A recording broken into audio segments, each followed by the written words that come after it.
నమస్తే మామ. Starting my own business బ్రాండ్లో ఇది డే 11 and 12. మనం హనీ గ్లాస్ జార్లో పెట్టి డెలివరీ చేయాలంటే అది పగిలిపోయే ఛాన్స్ ఎక్కువగా ఉంటుంది. జాగ్రత్తగా డెలివరీ చేయాలంటే ఈ ఎయిర్ కాలమ్ బ్యాగ్స్ హెల్ప్ అవుతాయి. మనం ఆర్డర్ పెట్టిన ఎయిర్ కాలమ్ బ్యాగ్స్ శాంపుల్స్ వచ్చేసినాయి. సైజ్ పర్ఫెక్ట్ గా లేదు. ఆన్లైన్లో ఆర్డర్ చేసినాం కాబట్టి ఇలాంటి మిస్టేక్స్ జరుగుతుంటాయి. అందుకే శాంపుల్స్ ఆర్డర్ పెట్టి చెక్ చేసుకోవడం బెటర్. ఓకే, ఇలాంటి చిన్న చిన్న తప్పులు చేయడం సహజమా?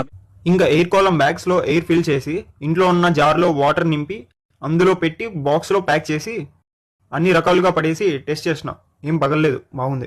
నెక్స్ట్ టైం పర్ఫెక్ట్ మెజర్మెంట్ ఇచ్చి ఆర్డర్ పెట్టుకోవాలి. అండ్ ఆల్సో నార్త్లో ఒక ఫామ్ నుంచి హనీ శాంపుల్స్ ఆర్డర్ పెట్టినా, కంపెనీ పేరు ఎందుకులేండి, 50 grams 8 types పంపించారు. అన్ని టేస్ట్ చేసినా కొంచెం తేడాగా ఉన్నాయి, అందుకే ఇంకా వద్దని చెప్పేసిన. మనం హనీ కొనేప్పుడు ఎవరన్నా వాళ్ళ హనీ ఒరిజినల్ అని ఇలాంటి టెస్ట్ చేసి చూపిస్తే అసలు నమ్మకండి. ఇలాంటి టెస్ట్లు మార్కెట్లో దొరికే most of the fake companies అన్ని పాస్ అవుతాయి. ఇంకా చాలా మంది అడిగారు మనం కొనే హనీ ఒరిజినలా కాదా అని ఎలా తెలుస్తుందని. నిజంగానే అడిగారు. అండ్ చాలా మందికి కూడా తెలియదు. మనం కొనే హనీ ఒరిజినల్ కాదా అని తెలియాలంటే ఓన్లీ ల్యాబ్ టెస్ట్ లో మాత్రమే తెలుస్తుంది అది. లేదంటే డైరెక్ట్ గా మన కళ్ళ ముందు తీస్తేనే అది ఒరిజినల్ అని నమ్మొచ్చు. ఇది మ్యాటర్. అండ్ ఆల్సో రేపు ఒక ఇంపార్టెంట్ డెసిషన్ తీసుకున్నా, ఏంటో రేపు చెప్తాను. డే 13 లో కలుసుకుందాం.